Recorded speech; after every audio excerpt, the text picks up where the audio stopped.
Guys, so what's up guys? For today's video ay update ko kayo about sa Starlink, no? So ngayon is sobrang lakas ng ulan dito sa labas. Yan, sobrang lakas po.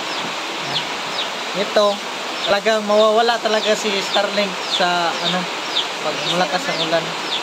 Oo, wala talagang internet. Yan, nakikita nyo. Yan si Starlink. Yan si Starlink dyan. Oo, wala. Hindi pala siya ganun ka stable pag mas maganda pa rin yung fiber.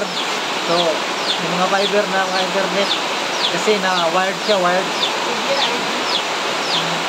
So, yun yung isa sa nakikita ko sa Starlink.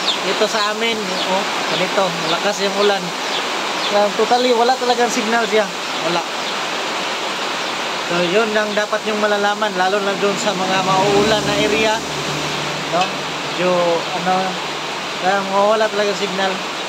So, akala ko nung mga nasa nung sa mga vlog, another vlog sa YouTube, tinitest nila pag maulan, gumagana. Pero dito, na-actual ko na, wala talaga. Almost, siguro nawala na mga 15 minutes. 15 minutes, wala na. So, hindi siya pwede pag umaulan. So, mas maganda yata yung fiber, yung sinasabi nila mga fiber, kasi naka-cable. Through cable lang dumadaloy yung internet, no? Pero sa ganito, parang ito yung na-experience ko. Yan. Na-experience namin. Totally wala talagang signal.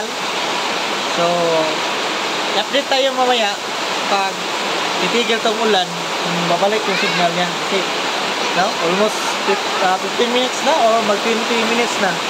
Diba, tagal? Yung sabi nila doon sa mga ibang vlog, bigla lang mawala, mga ilang seconds. Tapos, babalik. Ito talaga, wala. Sayang, may project pa naman kaming gagawin. Kaya sa bibili ng Starlink, dapat alam nyo na to, malalaman nyo to.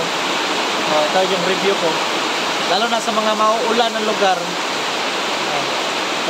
Maganda yung na lang, kung may maabot kayo ng mga wired internet, so mag-wired na lang kayo. Hindi sa Starlink, hindi mo maasahan sa ganitong panahon. So, yun lang.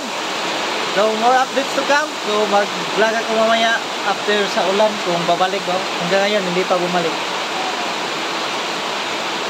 So, that's all. Maraming salamat!